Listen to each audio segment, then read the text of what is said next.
I'm Josh Paulison, and this is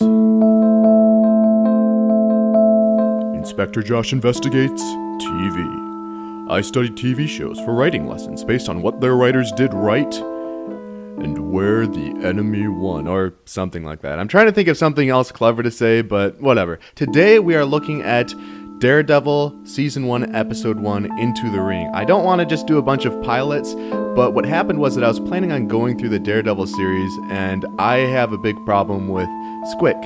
And so in episode number 2, there's a point where it's like, hey, here's where you can put the knife above their eye.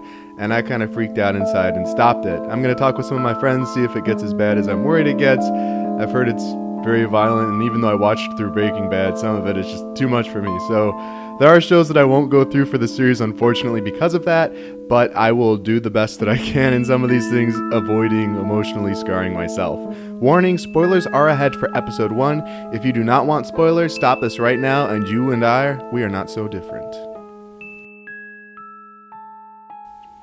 Today we are going to talk about worthy opponents versus valuable opponents. Something that I really like with the first episode of Daredevil is that they don't look for some big opponent to oppose Daredevil. They instead look for a valuable opponent. Now, they do have the mystery and the pieces with that, and you do have fighting where Matthew Murdock takes a few hits. But the other side that you have is him totally beating the crap out of some guys who are running sexual trafficking ring, who are a part of that. What do I mean by worthy versus valuable opponents? I'll make up an example to explain. Let's say that you have Super Dude, and Super Dude has an anti-Super Dude, and anti-Super Dude is just as powerful as Super Dude, and they go head-to-head, and they fight, and it's a big deal. That's an example of a worthy opponent.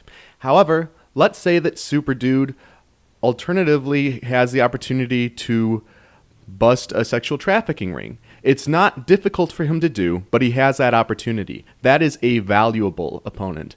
Frankly, it might be bad news if Super Dude is taken out, and we don't want Super Dude to die, and fighting anti-Super Dude is a battle that, sure, he might have to fight, but there are other things in the world that are arguably more valuable.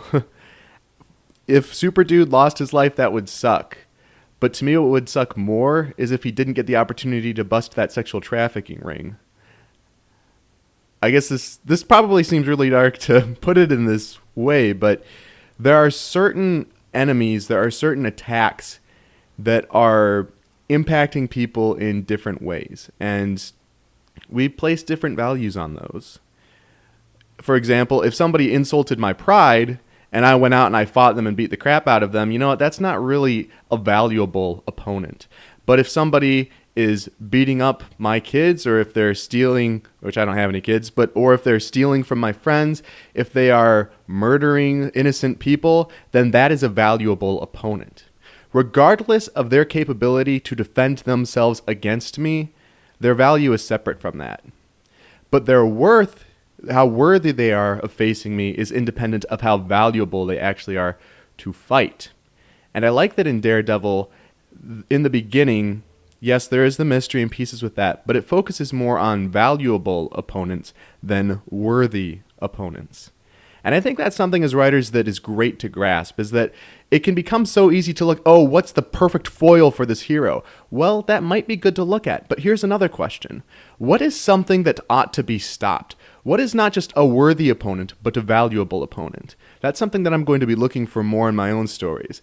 It's not just somebody who can face the hero, but somebody who is worth facing.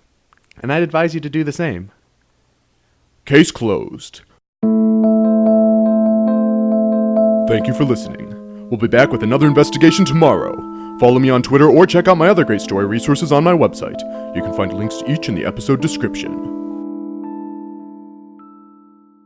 Music provided by Comfortable Mystery 4 by Kevin MacLeod, Incompetech.com. Licensed under Creative Commons by Attribution 3.0 license. You can find more information in the episode description.